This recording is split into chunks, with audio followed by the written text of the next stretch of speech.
Hello and welcome to अभी तक teacher YouTube channel. तो आप लोगों के लिए मध्य प्रदेश गेस्ट टीचर के लिए बहुत बढ़िया खुशखबरी है। आज की वीडियो में आपको बताने वाला हूं मध्य प्रदेश में अतिथि शिक्षक बनने के लिए नया रजिस्ट्रेशन किस प्रकार से कर सकते हैं, इसके ऑनलाइन रजिस्ट्रेशन करने की पूरी प्रोसेस, ऑनलाइन फॉर्म की पूरी प्रोसेस बताने वाला हूं। तो लास्ट तक अवश्य देखना। चैनल पे नए हो तो मेरे चैनल अभी तक टीचर यूट्यूब चैनल को सब्सक्राइब कर लीजिए, साथ ही बेल आइकन को प्रेस करके नोटिफिकेशन भी चालू कर लेना, क्योंकि यहाँ पे ऐसी ही मैं सबकी वीडियो आपको बताते रहता हूँ। साथ ही आप हमारे अतिथि शिक्षक वाली, गेस्ट टीचर वाली प्लेलिस्ट में जरूर देखें, सारी वीडियो वहाँ पे एक साथ आपको मिल जाएंगी। उन सभी के लिंक डिस्क्रिप्शन बॉक्स में वीडियो के नीचे आपको मिल जाएगी। तो वहाँ पर नया रजिस्ट्रेशन यानी नया पंजीयन करने के लिए जेएफएमएस पोर्टल के इस वेबसाइट पे आ जाना है। इसकी लिंक डिस्क्रिप्शन बॉक्स में वीडियो के नीचे आपको मिल जाएंगी।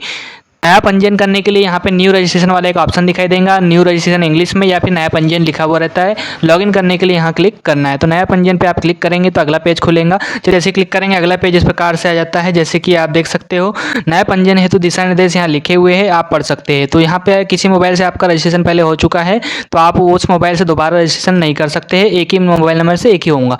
जेएफएमएस पोर्टल पर आपका नंबर सत्यापित होने के बाद, बंद होने के बाद अगर आप कुछ देखना चाहते हैं तो यहाँ क्लिक करेंगे। एजुकेशन मैनेजमेंट इस प्रकार से हम पहुंच चुके हैं। एक आधार नंबर से एक ही आवेदन किया जा सकता है। नया का इंटरफेस आता है जैसे कि आप देख सकते हो। तो यहाँ पे आगे बढ़ने के लिए अतिथि शिक्षक का पंजीयन करने के लिए आपको क्या करना है, एक मोबाइल नंबर दर्ज करना है। मोबाइल नंबर आपको 2 बार लिखना है। मोबाइल नंबर आपका इससे पहले कहीं भी आपने अतिथि शिक्षक पोर्टल पर उपयोग नहीं किया होना चाहिए। OTP के माध्यम से मोबाइल नंबर का सत्यापन होगा और यहाँ पे जो कैप्चा कोड है लिखना पड़ेगा। OTP मोबाइल प्राप्त करने के लिए यहाँ क्लिक करना है। तो हम यहाँ पे मोबाइल नंबर लिखेंगे सबसे पहले। तो आपका जो भी मोबाइल नंबर है वो लिखेंगे। आपका परमानेंट मोबाइल नंबर देना है, जिससे कि आने वाले भविष्य में ये मोबाइल नंबर कभी भी किसी और का ना हो पाए। तो इसलिए आपको ये बात ध्यान रखना है। 96 95 99 12 से मोबाइल नंबर लिख देंगे और मोबाइल लिखना है आपको। तो जो आपके मोबाइल नंबर पे OTP प्राप्त हुआ है उसको आपको यहाँ लिख देना है। जैसे कि यहाँ पे 0469 हमें OTP प्राप्त हुआ था। OTP हमने लिख दिया है जैसे कि आप देख सकते हो। इसके पश्चात सबमिट OTP बटन पे आपको क्लिक कर देना है। इस जगह पे जैसे आप क्लिक करेंगे तो दर्ज किया गया OTP, तो आपका जो है मोबाइल नंबर वेरीफाई हो जाएगा। तो हमने OTP वेरीफाई, जैसे कि आप देख सकते हो, मोबाइल नंबर वैलिडेटेड सक्सेसफुली, मतलब मोबाइल नंबर का वेरिफिकेशन हो चुका है। अब आपको जो है आवेदन का सत्यापन हेतु आपको क्या करना है, पंजीकरण हेतु आपको आधार कार्ड की जरूरत पड़ेगी। तो आधार नंबर आपको यहाँ पे लिखना पड़ेगा। आधार कार्ड की जानकारी आपको जो है वो OTP के द्वारा, बायोमेट्रिक सत्यापन के द्वारा जो है एजुकेशन पोर्टल यानी शिक्षा पोर्टल पे आपकी ले ली जाएंगी। ऑटोमेटिक यहाँ पे लिखी हुई है, सेवा शर्तें यहाँ लिखी हुई है, उसका उपयोग सेवा संबंधी शर्तों में किया जाएगा। स्कूल शिक्षा विभाग मध्य प्रदेश शासन आधारित प्रमाणीकरण के उद्देश्य से मेरी व्यक्तिगत डेटा पहचान की सुरक्षा गोपनीयता सुरक्षित करेंगे। तो यहाँ 12 अंकों का आपका आधार नंबर लिखना है। OTP द्वारा eKYC आपको कर लेंगे। अगर आपका OTP नहीं आता है आधार नंबर से जुड़े वाले मोबाइल नंबर पे, तो आप eKYC थ्रू बायोमेट्रिक भी कर सकते हैं। बायोमेट्रिक क्या होता है, आपकी उंगली के निशान के आधार पे जो है आपका यहाँ पे वेरीफाई ऑनलाइन कर लिया जाएगा कंप्यूटर ऑपरेटर के द्वारा, या फिर आपके पास है OTP आता है आपके आधार कार्ड के द्वारा, तो आप यहाँ पे OTP KYC कर सकते हैं। OTP KYC के द्वारा जो है बहुत ही जल्दी और आसानी से हो जाता है। फिंगरप्रिंट स्कैनर की भी आवश्यकता नहीं पड़ेगी। लिखने के बाद OTP द्वारा eKYC और बायोमेट्रिक KYC 2 ऑप्शन आते हैं। तो हम OTP के द्वारा हम KYC करेंगे, तो OTP द्वारा eKYC करें, इस पे आपको क्लिक करना है। जैसे हम OTP दबाएंगे तो इस प्रकार से आपके आधार नंबर पे एक OTP यानी मोबाइल नंबर वैलिडेटिंग के लिए आपको भेजा जाएगा और इसका इस प्रकार से आपको यहाँ पे मैसेज प्राप्त होता है। जैसे को OTP यानी पासवर्ड प्राप्त होगा, जो कि आपके जो है 4 अंक या 6 अंक का रहता है, उसको आपको यहाँ लिखना पड़े। यहाँ पे आधार सत्यापन, आपको आधार कार्ड वाला OTP आपका जैसे 6 अंकों का आ रहा है और 79 को वैलिडेट OTP कर देना है। ऑथेंटिकेशन सक्सेसफुली हो चुका है। तो इस प्रकार से आपका लिख के खुल चुका है एप्लीकेशन मैनेजमेंट सिस्टम। तो यहाँ पे आपका आधार कार्ड में जैसी पर्सनल डिटेल है वैसी सारी जानकारी आ जाएंगी। Mobile number for registration, gender आपका सोर्स से लिया गया है। मोबाइल आधार कार्ड से आपकी जन्म तारीख आ चुकी है। फादर्स नेम भी आपका जो है आधार कार्ड से आ चुका है।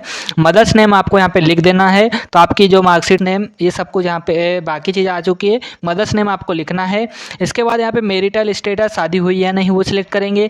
कैटेगरी यानी जाति आपकी जो भी है वो सिलेक्ट करेंगे। ईमेल आईडी आपको एक सिलेक्ट करना है। समग्र आईडी आपकी जो है वो आपको लिखना है समग्र आईडी कार्ड के द्वारा। अब में आप जाएंगे तो यहाँ पे आप देख सकते हो डिस्ट्रिक्ट, तो आपको उसका चयन करना है। तो आपको जैसे अपने जो भी ब्लॉक में आप रहते हैं उसका ही डिस्ट्रिक्ट और उसका ही आप सिलेक्ट कर लेंगे। बाकी आप फॉर्म कहीं भी भर सकते हैं। आधार से ली गई जानकारी में त्रुटि होने पे चेकबॉक्स पे क्लिक करें कि आधार कार्ड में जानकारी में कुछ गलती है, मतलब आधार कार्ड में कोई जानकारी आपकी अलग अलग दी है, गलत दिया है। तो गलत दिया है तो आपको यहाँ पे टिक करना है। टिक करेंगे तो क्या होगा कि आप अपनी जानकारी स्वयं भर पाएंगे। नई जानकारी आप अपने मन से भर सकते हैं देंगे। तो जैसे आप टिक करेंगे तो जो जो जानकारी आपकी गलत है वो आप यहाँ पे लिख देंगे। गया है तो आप यहाँ पे नाम अपना लिख देंगे। नाम लिख दिया, आपकी गलत है तो आप जो है यहाँ पे कुछ दूसरी जन्म तारीख लिख सकते हैं। अगर वहाँ पे जैसे गलत दिखाई दे रही है तो यहाँ पे आप अपना ऐसा इस प्रकार से लिख देंगे। जेंडर का जो भी फादर्स नेम है अब यानी पापा जी का नाम है वो आप यहाँ पे सिलेक्ट कर लेंगे। अगर आधार कार्ड की जानकारी सही है तो वैसे ही रहने देंगे, और यहाँ पे अगर गलत है तो आप यहाँ पे इसको सेव कर लेंगे।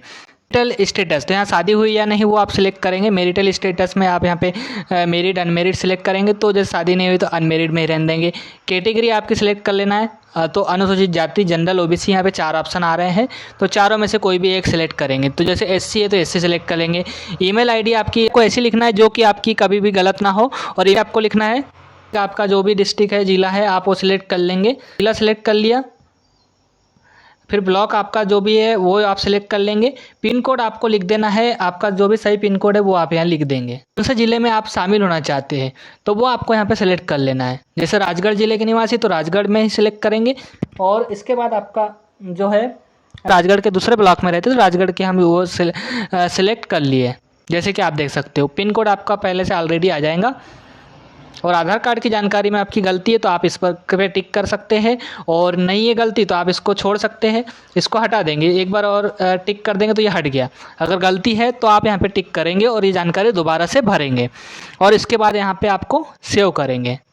अगला पेज इस प्रकार से खुलेगा। User and password has been successfully created, you है रजिस्ट्रेशन डिटेल आपको भेज दी जाएंगी। ये बोला प्रकार से आपका लिख के आ जाएगा, और आपको मोबाइल नंबर पे सारी जानकारी, नंबर और आईडी और पासवर्ड प्राप्त हो जाने के बाद में आपको यहाँ पे दोबारा से इसी पेज पे आना है, होम पेज पे, और यहाँ पे लॉगिन वाला जो बटन है उस पर आपको क्लिक करना है। लॉगिन पे आप जैसे क्लिक करेंगे तो एक अगला पेज खुलेगा। जैसे कि आप देख सकते हो को जो है यहाँ पे लॉगिन मैनेजमेंट सिस्टम है, तो यहाँ पे यूजर आईडी, यूजर नेम यानी आपका जो मोबाइल नंबर है वो लिखेंगे, पासवर्ड लिखेंगे और लॉगिन कर लेंगे। लॉगिन आपको कैसे करना है, लॉगिन पे आपको जो आईडी पासवर्ड प्राप्त हुआ है उसी की मदद से लॉगिन होगा। कहते हैं यूजर नेम, जैसे आपका जो मोबाइल नंबर है वो लिख देते हैं, तो पासवर्ड हमको मोबाइल नंबर पे प्राप्त होता है, उसमें 3 अक्षर कुछ इस प्रकार से रहते, और यहाँ पे तो इसे आधार कार्ड के द्वारा वेरिफिकेशन हो जाने के बाद लॉगिन करने के पश्चात इस प्रकार का इंटरफेस आता है, जैसे कि आप देख सकते हो। तो यहाँ पे चेक स्टेटस, ई-केवाईसी, अनुभव प्रमाण पत्र, दावा, तो ये अभी नया रजिस्ट्रेशन में कोई भी काम की चीज़ नहीं है। यहाँ पे एक मेन ऑप्शन है अपडेट क्वालिफिकेशन, तो यहाँ पे आप जो है अपने क्वालिफिकेशन जो जो आपने परीक्षाएं पास की वो जोड़ सकते हैं। टेट क्वालिफिकेशन, अगर आपने मध्य प्रदेश राज्य की पात्रता परीक्षा पास की हुई है, मतलब एमपी टेट वर्ग 2, वर्ग 1, वर्ग 3 जो भी पास की वो आप जानकारी जोड़ सकते हैं अगर आपने पास की है तो। अगर नया रजिस्ट्रेशन कर रहे हैं, नहीं पास की है तो कोई ज़रूरत नहीं है। क्वालिफिकेशन तो यहाँ पे एड टेट क्वालिफिकेशन से आप अपडेट कर सकते हैं। वेरिफिकेशन स्टेटस यहाँ देख सकते हैं, टेट क्वालिफिकेशन में यहाँ पे टेट क्वालिफिकेशन की जानकारी अपडेट कर सकते हैं। यहाँ पे एग्जामिनेशन ईयर 2023 पैनल आपका जो भी आपने पास की है, अगर पास की है तो आप कर सकते हैं, नहीं की है तो आप यहाँ पे रहने देंगे। इसके पश्चात कैटेगरी आपकी जो है वही सिलेक्ट करेंगे, मेल है तो मेल, रोल नंबर कितने नंबर मिले वो सिलेक्ट कर लेंगे। क्वालिफिकेशन मतलब कि आपने 10वीं 12वीं क्या क्या कॉलेज पास किए वो आप यहाँ पे सिलेक्ट करना है। प्रिंट एप्लीकेशन पे आप प्रिंट कर सकते हैं। ऑनलाइन एप्लीकेशन पहले वेरिफिकेशन होगा उसके बाद ही अनलॉक होता है, इस पर आपको क्लिक कर देना है। फैकल्टी मैनेजमेंट पोर्टल और क्वालिफिकेशन अपडेट करना है, तो एजुकेशन क्वालिफिकेशन आपकी सारी अपडेट करना है। प्लस आइकन पे क्लिक करके यहाँ पे आप जो और अन्य जानकारी जोड़ सकते हैं। जैसे सबसे पहले आपका ईयर सिलेक्ट करेंगे। ईयर आपने जैसे मान लो जो आपने पास किया है, जैसे मान लो 10वीं कब पास किया, 10वीं आपने हाई स्कूल, तो हाई स्कूल आपने मान लो 10वीं कब पास किया, जैसे 15 में पास किया तो 15 आपको सिलेक्ट करना है। इसके बाद कौन सा कोर्स, तो ऑल कोर्स आ गया। सब्जेक्ट आपने 10वीं के सभी रहते हैं। बोर्ड यूनिवर्सिटी आपने इतने सारे बोर्ड रहते हैं, मध्य प्रदेश MP बोर्ड है, CBSE, ICSE, IB है, मुक्त वाला भी रहता है इसमें, संस्कृत बोर्ड है, एफिलिएट अदर यूनिवर्सिटी मदरसा। तो MP बोर्ड से पास किया तो MP बोर्ड सिलेक्ट कर लेंगे। रोल नंबर आपको लिख देना है, यहाँ पे आपके जो भी रोल नंबर है आप वहाँ सिलेक्ट करके लिख देंगे ऐसे। और इसके पश्चात टोटल मार्क्स आपके 600 रहते हैं तो 600 लिखेंगे। उसमें से आपको कितने मिले, 450 मिले तो 450 सिलेक्ट कर लेंगे।